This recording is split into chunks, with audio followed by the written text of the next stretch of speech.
Welcome to yet another edition of the Stats and Stacks podcast. Where today we're going over UFC Vegas 96, Cannonier versus Borrralho. First things first, make sure you give this video a like, hit the subscribe, give a follow over on Twitter, over on Instagram, over on TikTok, wherever there's social media. There's a Stats and Stacks podcast. This is a weird card. Last week was a weird card. Both our dogs hit, great. Both our locks hit, messed up. The over unders were okay. Ultimately wasn't a losing night for us, but just barely because the dogs did cover a lot of our L's. But there were too many parlays with Stuart Nicole in there. All he had to do was not get guillotined. That's the only move Jesus Aguilar does. What happens? He gets guillotined. You can't make this shit up. But that is MMA. That is betting UFC. Anything can happen. It sucks. It is what it is. You brush yourself off and you move on. I wish we were moving on to a better card. This card is straight trash in regards to trying to bet it. Lines are way off on all these cards. But do I feel good in any of these dogs?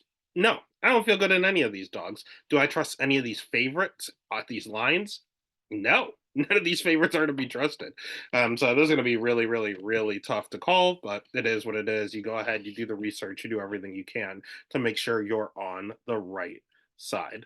So we're not going to waste a ton more time with this. Again, I do apologize for some of the lines and such, considering I'm filming this on a Tuesday.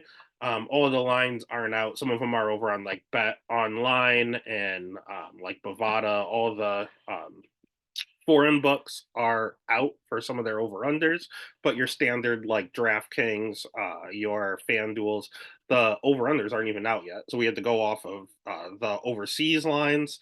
And then the Ultimate Fighter has not aired yet. And right now, the Contender Series is still on. So the Ultimate Fighter hasn't even aired, so we don't even know what one of the fights are yet.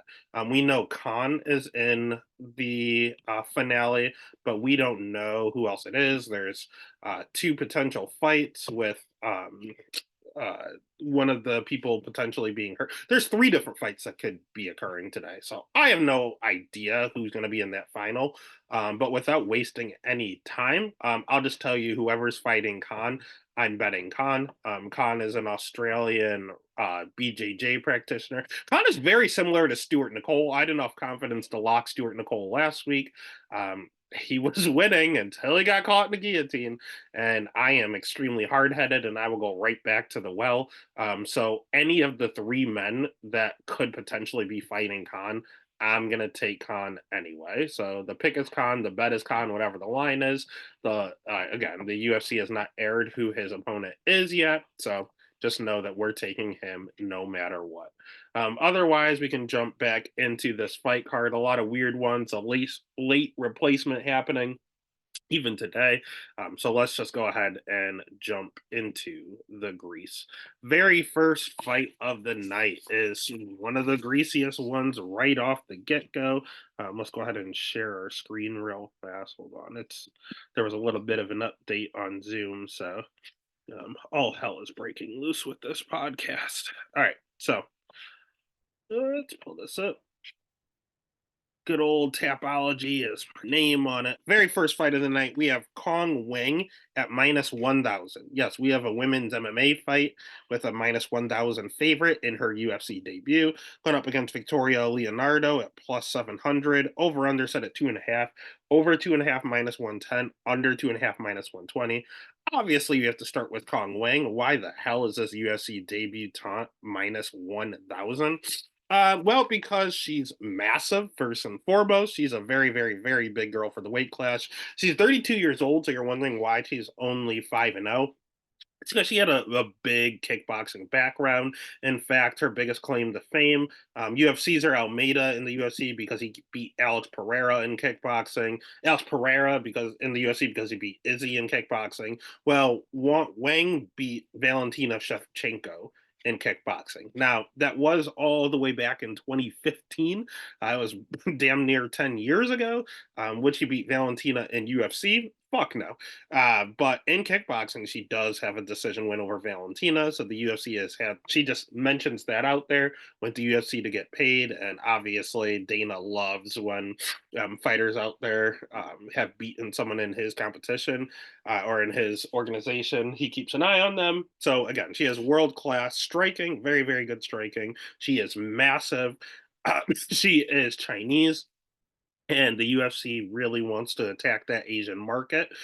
So she fits that category. She has some credibility behind her. She has a 2.5 inch reach advantage in this matchup. She just looks the part of a scary, scary fighter.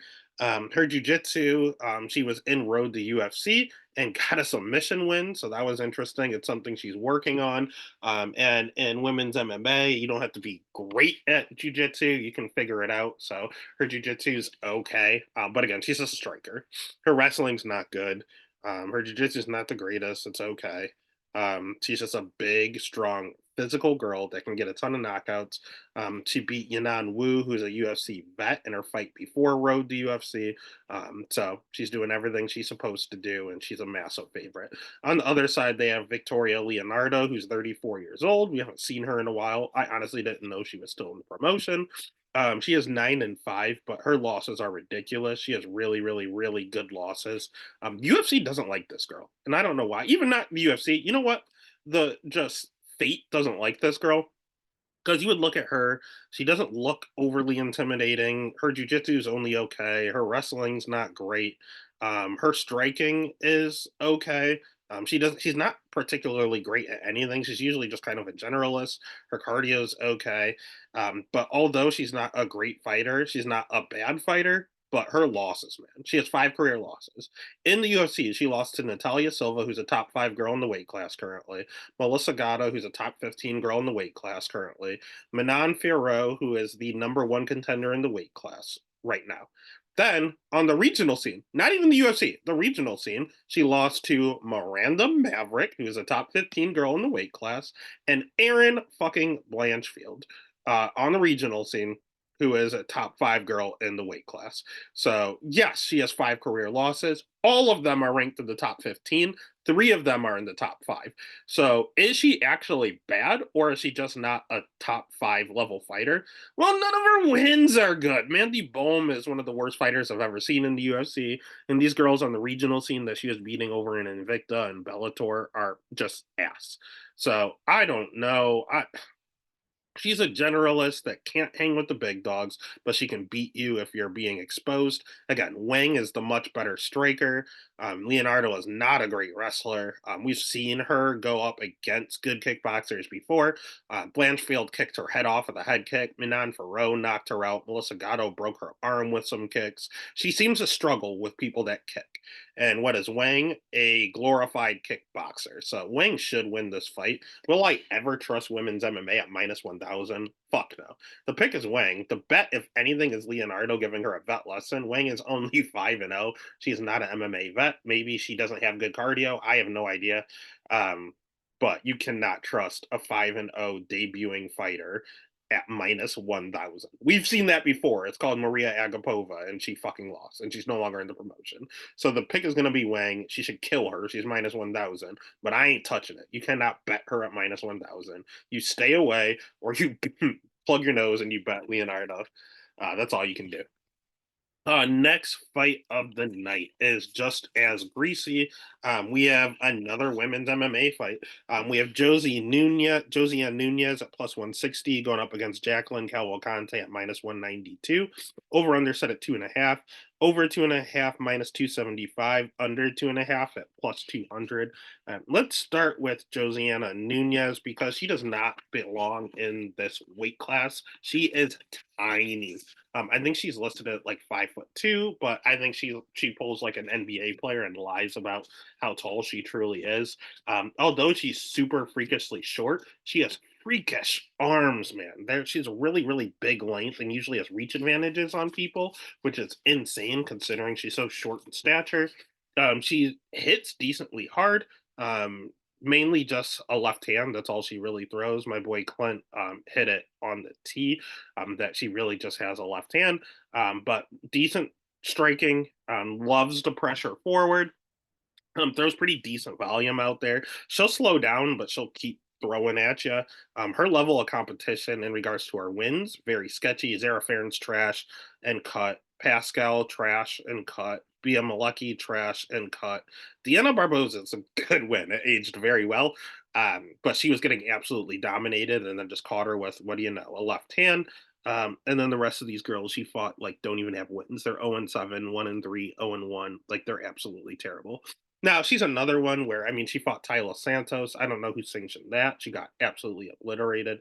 And then her only other loss is Chelsea Chandler. And that, although some of that one win aged well, the Chelsea Chandler loss aged horribly. Chelsea Chandler is trash.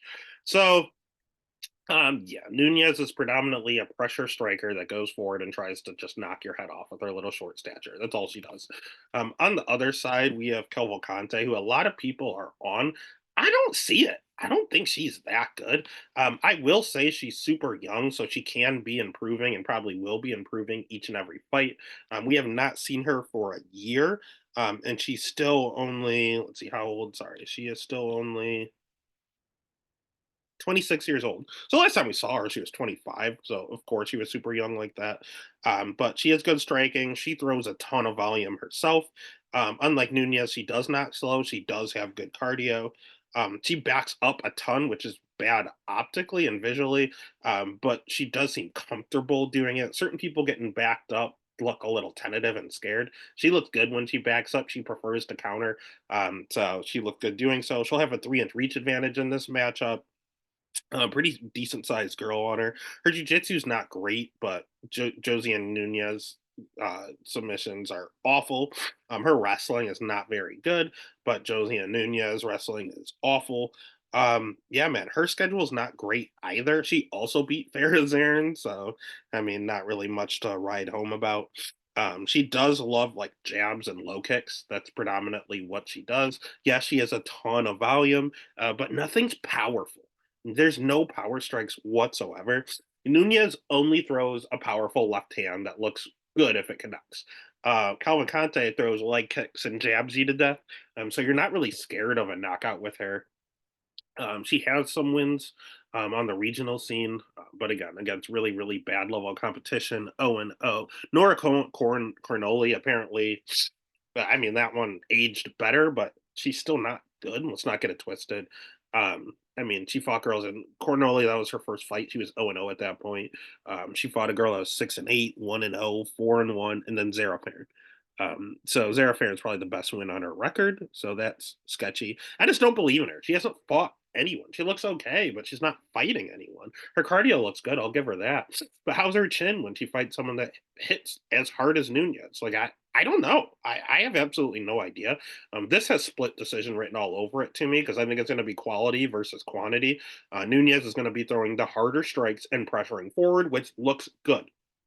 Cavalcanti is going to land more strikes and be more clean, which is good to land more strikes in a striking bout. But I don't know, man. These judges are weird. So the pick is going to be Cavalcanti. She is the better fighter, but I'm not falling for it. I am not betting her at all. If anything, I'm going to go dog or pass and take Nunez. So the pick is Cavalcanti. The bet would be Nunez. Next fight of the night is another fight where neither one should probably be in the UFC. We have Jose Medina at plus 380 going up against Zach Reese at minus 500. Over under set at 1.5. Over 1.5 plus 120. Under 1.5 minus 155. Let's just address the elephant in the room. Jose Medina should not be in the UFC. He was on Dana White Contender Series. He's 33 years old, and he got absolutely killed on Contender Series. He got 30-27 across the board, did not win a round.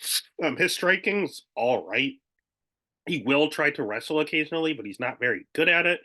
His jujitsu's not really great. His cardio's not really that good.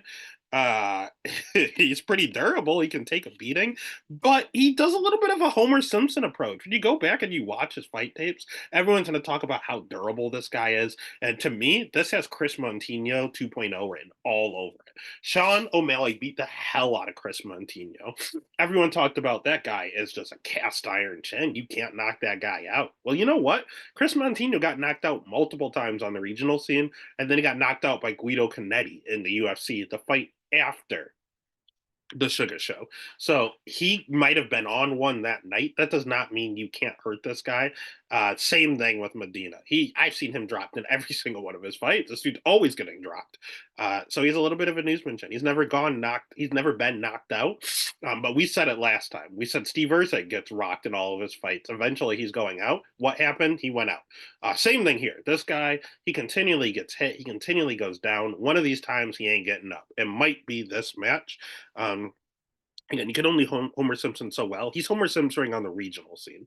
You can't do that in the UFC. It's not going to work. On the other side, it's going to be, is he fighting someone that can hurt him? Yeah, Zach Reese is nothing but finishes. I'm pretty sure he has. Yeah, he has 100% finish rate. He's never made it to the third round. He only has one fight where he went to the second round, and that was against Kevin Holland. So yeah, I don't know, man. I think that was a amateur fight. Sorry, that was sneeze. I think the Kevin Holland fight was an amateur fight. Now that I'm thinking about it, let's scroll it up. That was a record game. Yeah, it was his first ever fight. He went to decision. So I take that back. It was 10 minutes, but the amateur fights are only 2 minutes long. So we've never seen him go a hard 15. At the end of the day, he's 30 years old. He has a 3.5 inch reach advantage. He hits extremely hard, carries a ton of power, but his striking's not that great. He has a ton of submission wins on his record, but his jiu-jitsu's not that good. And his wrestling's god awful. I've seen him taken down litany of times on the regional scene, and he doesn't even think about offensive wrestling. His cardio, again, question mark, because he's never fought more than 8 minutes. We have absolutely no idea if he has cardio or not. So this guy is kind of shaky. Like, he's not that good. He's very overrated. And that's why I bet Cody Brundage against him. Turns out he's fragile too. Cody Brundage slammed him on his head and knocked him out. So Cody Brundage knocking you out is not a good look. Then I bet against him when I saw him live in Kentucky against Cuban Missile Crisis, and he did Zach Reese did Zach Reese things and knocked him out in 20 seconds. Don't get me wrong, it was fun and easy to fight tape. All his fights are 30 seconds long, so I watched every single one of his fights. But yeah, he might have durability concerns. He might have cardio concerns. He can't wrestle to save his life. His jiu-jitsu's overrated, and his striking's not that good. He just hits hard. So yeah, not ever anything I want to bet on. But again, he's fighting Medina, who's coming into the Contender Series coming into the UFC off of a Contender Series loss. That's not good. So I want to fade both. I think they both suck. I cannot trust Zach Reese at minus 500. So what I think I'm going to do is I'll pick Reese as the bet, or sorry, pick Reese as the pick. But in regards to a bet, I'm live betting. If this thing makes it out of round one, I'll probably live bet Medina if Reese looks tired. And if Reese sparks him in 30 seconds like he probably should, that's fine. I'm not going to have minus 500 on Zach Reese. That's stupid. So the pick is Zach Reese. The bet is a live bet if Reese looks tired going into the second one. Next fight of the night is another one I don't know what the fuck. I don't know what I'm going to lock this week. I have no idea. All these fights are sketchy. We have Slava Claus, Vyacheslav Borrralho at minus 240, going up against James Lawlentop at plus 195. Over under set at 2.5, over 2.5, and under 2.5. A straight pick'em homie at minus 115. Let's start with Slava Claus. Slava Claus is a really, really, really good striker. He's a striking coach over at Team Alpha Male, but he's 32 years old.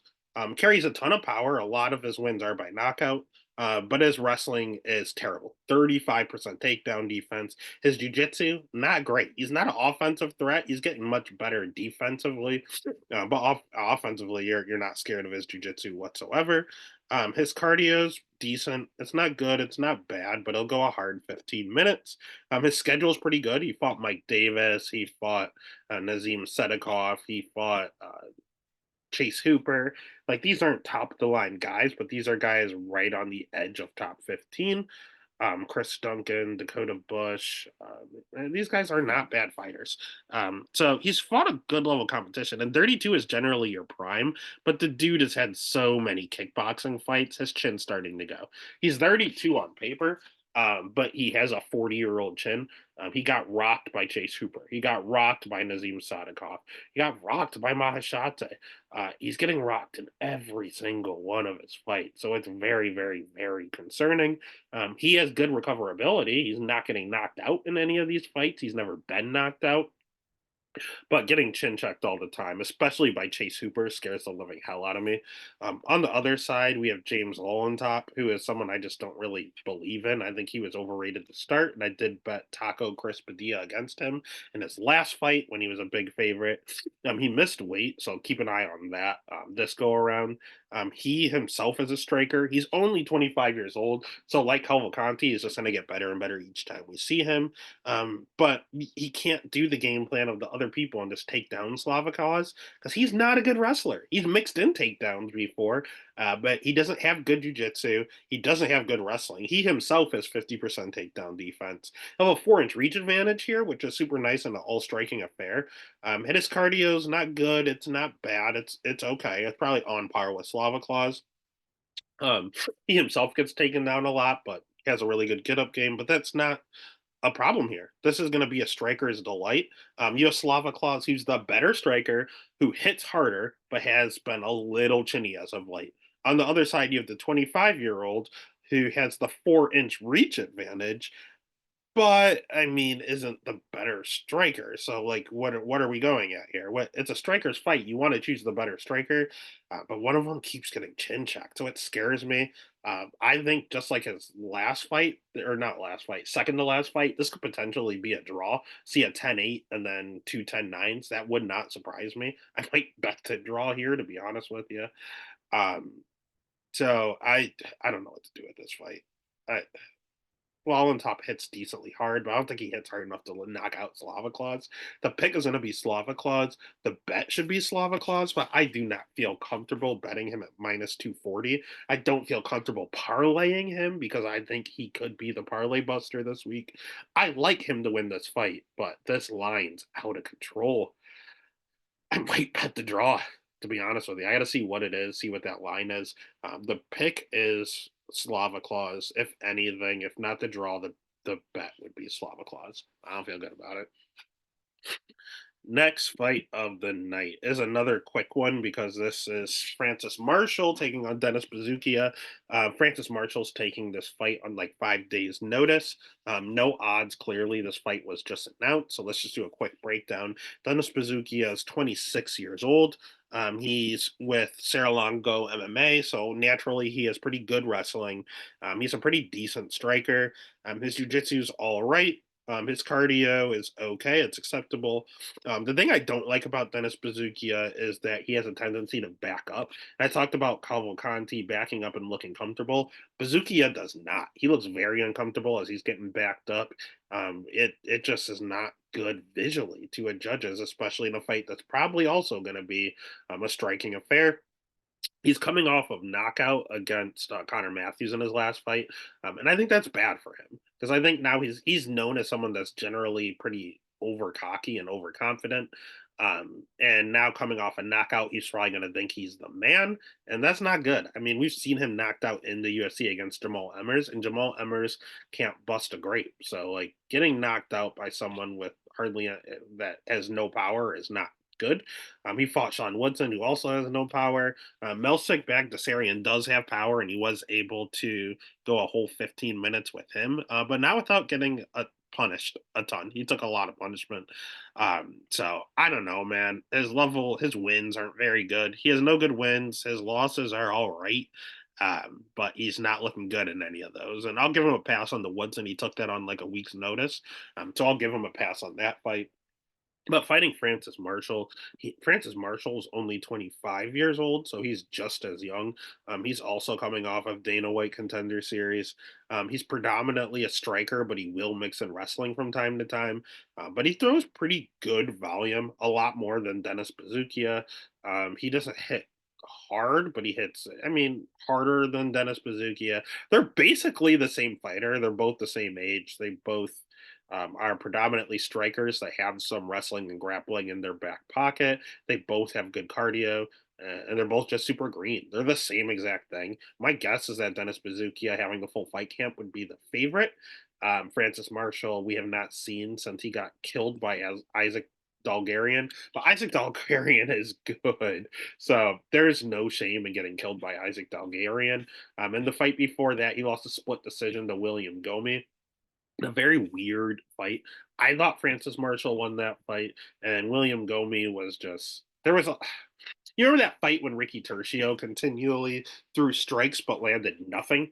That's kind of what Francis Marshall was doing. He was just like shadow boxing the whole fight. I don't know what that was. That was a very weird performance. And then got Isaac Dalgarian after that. So people are going to be extremely low with recency bias on Francis Marshall, especially him taking this on short notice. So if he has a plus sign and this is basically the same fight, and we have not seen Francis Marshall in over a year. He's 25 years old. He's only getting better. He was super green. I like him in this matchup. So the pick is going to be Francis Marshall. The bet's going to end up being Francis Marshall. Not a lot of dogs I like this week. So if he is a dog, I'm on him. And if it's a pick 'em or he's the favorite, I'm on the other side. It's dog or bets. Next fight of the night. Some people have this as the co-main event. Some people do not. It's let's just talk about it now and follow Tapology. Edmund Shabazian minus 310 going up against Gerald Mearshart GM3 at plus 250. Over under set at 1.5. Over 1.5 is minus 125. Under 1.5 at minus 105. Let's start with Edmund Shabazian. Edmund Shabazian is 26 years old, and that shocked the hell out of me. I did not realize he's still only 26. He has good striking. He hits extremely hard. Like, this guy is a power striker. His level of competition is pretty decent. His jujitsu's okay, it's improving. His wrestling's okay, it's improving. It is showing a 63% takedown defense. But the thing with that is the fact that he's fighting and getting tired. His cardio is the worst part of his game. He gets very, very tired very, very quick. His cardio from the time he was 21 in the UFC has been trash. And once he gets tired, you take him down and you dominate him. So it's not that he just has bad takedown defense. It's that all of these are coming in like the third round. Also, people taking him down. Derek Brunson, Anthony Fluffy fucking Hernandez, Jack Hermanson. Like, these guys are the best wrestlers at middleweight. So his wrestling's a lot better than people give it credit. And again, his striking's great. He's one of the best strikers in the weight class. The problem is his cardio is that bad. He fades. And not only does he fade, he gets finished. Ground and pound round 3 against Fluffy. He got crucifixed and so ground and pound round 2 with 10 seconds left against Imavov. He got unanimous decision against Jack Hermanson. Ground and pound finish in round 3 against Derek Brunson. He just gets tired and then you take advantage of him. Like, the guy just has no cardio. All the talent in the world, no cardio. On the other side, we have Gerald Mearshart, who is 36 years old and also has a little bit of a cardio issue. So that's good for Edmund Shabazian. He's going to have a 2.5-inch reach advantage. His jiu-jitsu is world class. I believe most submission wins in UFC middleweight history. Very good on the ground. The only issue is he can't wrestle to get it to the ground, so you're usually dropping him or taking him down to get it down there. His striking is ass. And he has a ton of comeback wins by submission. Dustin Stolfus was winning. Gerald came back and won. You have Brian Barberina, he just dominated. Bruno Silva was winning. Well, not really. I think about what's a little short guy that's friends with DC? Why can I not think of his name? Deron Wynn was winning. He came back out of submission and won. Trevin Giles was winning, came back out of submission and won. Like, that's what he does. He just gets absolutely dominated and then catches you in a submission late. That could definitely happen with Shabazian, but Shabazian's not going to take him down. That's not what's going to happen here. And also, being 36 years old, Gerald's getting a little chinny. His chin's starting to go. Like I said, the best part of Edmund Shabazian's game is his power and his good striking. So if he really wanted to, Edmund reminds me a lot of Joe Pyfer. It's a weird comparison, but we saw this fight with Joe Pyfer versus Gerald Mearshart, and Joe Pyfer went out there and killed him like early. And I think I see Edmund doing the exact same thing. UFC loves Edmund Shabazian. They hate that he's going on a tough, but they just pushed him too fast. And he was the poster boy for Dana White Contender Series. They realized that they made a mistake pushing him too fast. And you look at Sean O'Malley, got a slow build. Jamal Hill got a slow build. They learned their lesson and they vowed never to do that again with people they actually liked. So Edmund unfortunately had to be the guinea pig for it. But they're giving them better matchups now. So the pick is going to be Edmund. The bet's going to be Edmund. Hate him at this line, but that's the only way to go on this fight. Or you can just take like the fight doesn't go to the distance or under 2.5 and play it that way as well. All right, next fight of the night. Speaking of Dana White Contender Series guys that the UFC likes, we have Michael Morales minus 800 going up against Neil Magny at plus 550. Over under set at 2.5. Over 2.5 minus 175. Under 2.5 at plus 135. Don't have to spend a lot of time on this because this is just going to be utter domination. Michael Morales is 16-0, only 25 years old, which is insane. Um, he has good striking. He has great wrestling that we don't talk about because he hasn't offensively wrestled in the UFC. He did in Contender Series. He does on the regional scene. UFC has just been defensively wrestling, but he is like a under 16 uh, champion or something in Ecuadorian wrestling. Like he's very, very good at wrestling. He's extremely quick, extremely powerful, has cardio to boot. His jujitsu is probably where he struggles the most. It's not terrible, but it's definitely his weakest point. Yeah, man, he's there's going to be a big level, a big jump up in competition. I will give him that. Beating people like Max Payne, beating people like Adam Fugit and Trevin Giles, the Nicole veteran, whatever the guy that fought Danny Barlow 2 weeks ago. Those guys are good. They're good fighters. Neil Magny is a perennial top 15 guy, so he's going to take a small jump. But there's not a huge difference between Neil Magny and Jake Matthews and Max Griffin. They're all kind of in the same boat. Now that at first initially you see the name and you say it's a step up, but I don't know if it is. That's all kind of the same. And he handled Max Griffin by decision. He got tested. He got chin checked. He is a little bit of a defensive liability.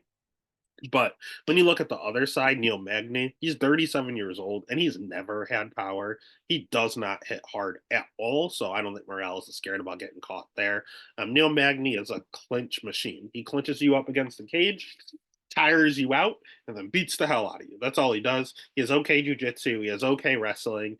He has great cardio. He has okay striking. He's just a generalist that clinches a ton, wears you down, uses his durability. He's fought a good level of competition and just clinches, honestly.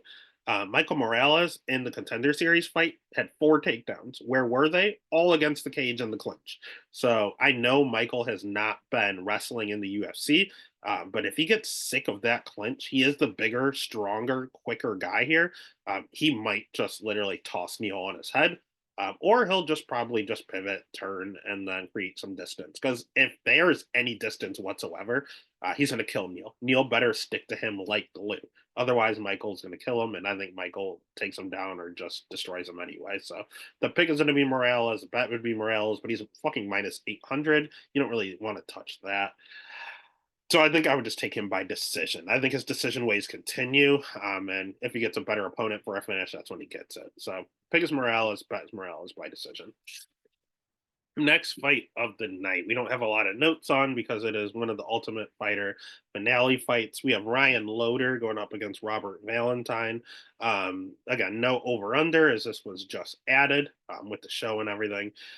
So let's start with Ryan Loader. Not a lot to talk about here. He is a wrestler, a Division 1 wrestler, a very good wrestler. That is it. He doesn't have good cardio. His jiu-jitsu is not great. His striking's pretty bad. He slows down in all his fights. He wrestles. He's a Team Alpha Male coach. So apparently this is a Team Alpha Male card with Borrralho, their striking coach, and Ryan Loader, their wrestling coach. Hopefully they're helping each other. But yeah, man, he is a D1 wrestler. That's what he is. He would be phenomenal at middleweight if this was 2005. But in 2024, these guys are able to do everything. So you have to give him the right opponent to get a win. Is Valentine the right opponent? Honestly, I have no idea, because Valentine has, he doesn't have that good of striking. It's a little overrated. He pressures forward, and he himself is a little bit of a defensive liability. You can hit this guy, um, but he does have good jujitsu. If you take him down to the ground, he does really try to catch you. His striking is not bad. It's definitely better than Ryan Loder's, and he does pressure forward, which looks very good optically. It's just his wrestling's bad. Like he's a very, very bad wrestler. So if anything, we know what the game plan is for him to stand on the feet and knock out Loader. Valentine is violence personified. And even in his losses, I mean, he got submitted himself. He's been just um, he did get knocked out before. Again, he's a little bit of a defensive liability, chin way up in the air, hands very low, and then we saw him get just grinded out. So he's been subbed, he's been knocked out, he's been grinded out. Loader can do all three of those with Valentine's chin being straight up in the air. Valentine's the better fighter. He's the more well-rounded fighter. He has. I don't know if his cardio is better. I know Ryan's is bad, but Valentine has so many finishes that it's really hard to tell how good his cardio is. Um, but at the end of the day, Valentine's the pick. The bet would probably end up being Ryan Loader at the right price. I did see on one of the offshore books that Ryan Loader was like plus 140 or something like that. I might take a stab there. The line's probably going to keep growing on Valentine. So the trick is not to touch it, let it happen. Let the line keep moving and then bet Ryan Loader if it gets crazy enough. So the pick is going to be Valentine. He should probably finish Loader, but I'm going to end up betting Loader. I'll just trust the wrestling and to just stay safe. Next fight of the night is the co-main event of the evening, which sounds gross. We have Angie Hill at minus 105, Tabitha Ricci minus 115. Over under set at 2.5. Over 2.5 is minus 550. Under 2.5 at plus 350. Let's start with Angela Hill. Angela Hill is the best 17 and 13 fighter I've ever seen in my life. She is 39 years old. That sucks. That's not young. However, she started MMA very, very late. So her 39 is really like a 33, in all honesty, the way she's been fighting. Her jiu-jitsu has been improving quite a bit. Her wrestling and her takedown defense has been improving quite a bit. Her striking has always been great. She's never had power, but she's always had a crap ton of volume. And she's always had world class cardio. Girl can go a hard 25 easy. She's just an overall really, really good fighter. She's fought a good level of competition. That's the other reason her record is the way it is. She's been fighting the Mackenzie Derns, the Amanda Lemos, Verna, who's about to fight for a title, Tisha Pennington, Michelle Watterson, Claudia Gadelia has fought for a title. Yara Janan has fought for a title. Like she's fighting the best of the best. If you give her a top girl, those are the ones that beat her. If you give her any sort of step down, like an Ariana Carnelosi, Hannah Cyphers, even Luma, I think Luma's very good, but she beat the hell out of Luma and Ashley Yoder. Emily Ducati's good. Denise Gomes is good. Luana Pinheiro is. All these girls are good, but if they're not top five girls, you don't beat her. Is Ricci a top five girl in the weight class? No, I'd categorize her more of a Denise Gomes and a Luana Pinheiro than I would a Mackenzie Dern or a Yan Janan. Um, Ricci has okay wrestling. She has really good jujitsu. She's not getting a lot of subs in the UFC, but she is world class on the ground. Her striking is improving. They were talking about her dating a boxer, and I've noticed that her striking has been getting better. I first noted it in the Loopy fight when she dropped her.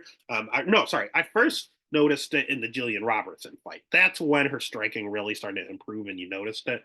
Then the Loopy fight, I thought Loopy was an absolute lock, and she dropped her in round one, and it scared the hell out of me. And Loopy won a split decision. And then the Tisha Pennington fight, I was like, well, Tisha's too good. I do think Tisha won that fight still. I truly, truly do. However, the split went to Tabitha, and it wasn't a robbery by any means. She's 29 years old. Wrestling's okay. Striking's much better. Jiu-jitsu's really good. It's just she's really hittable on the feet, which is not good with someone like Angela Hill, who throws a ton of volume. She can slow a touch. She doesn't gas at all, but she does slow down a little bit. But she's the one marching forward. She's the one that it looks good optically. So at the end of the day, you're looking at, can she take down Angela Hill? She's not going to sub her, but she can take her down and try to gain some points that way. If she doesn't, can she keep up with the volume? I don't think she's knocking out Angela Hill. Angela Hill's very durable, and Ricci's not going out there and getting KOs. So on the feet, it's Hill. On the ground, it's Ricci. Ricci has been improving her striking. Hill has been improving her wrestling. Who's improved the most? Dog or pass situation. There's three women's fights on this card.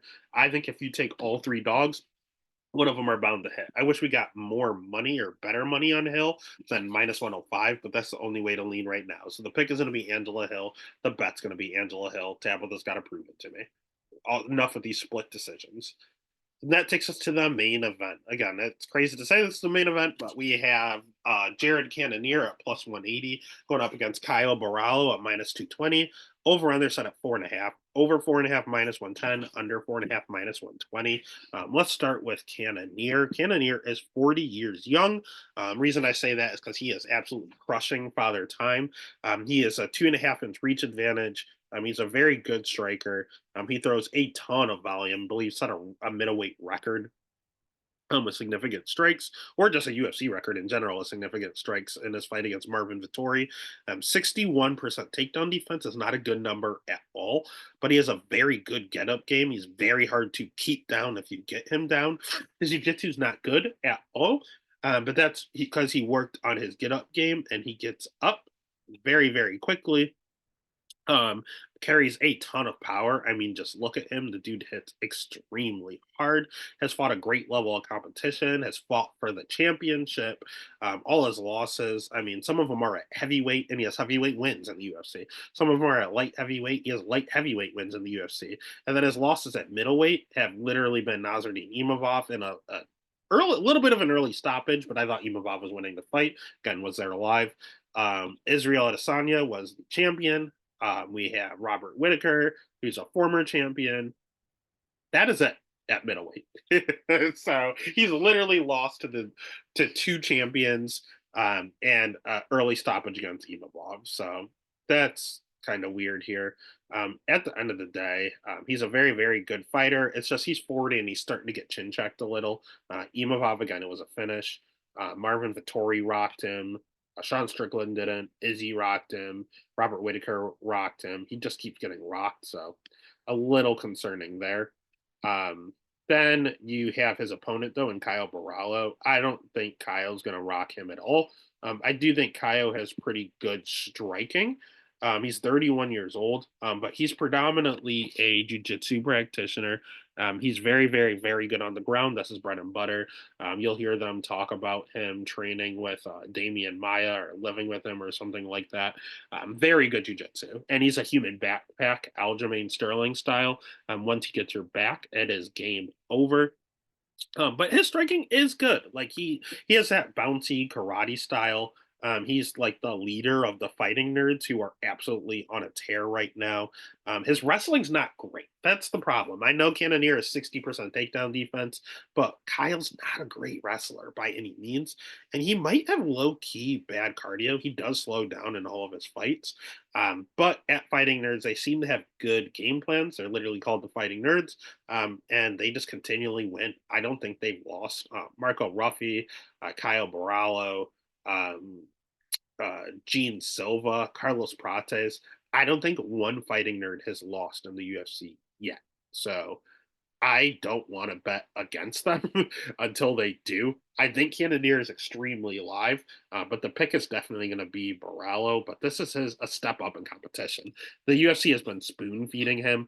They gave him Daryl Mearshart, they gave him Paul Craig, who has a bad chin. They gave him a Boost, who has bad cardio. They gave him Michael Olean-Jacek, who has bad grappling. They gave him Armin Petrosian, who's one dimensional. They gave him Godzi, who never fought in that weight class. So yeah, there's a lot of stuff going on there. So the pick is going to be Kaio.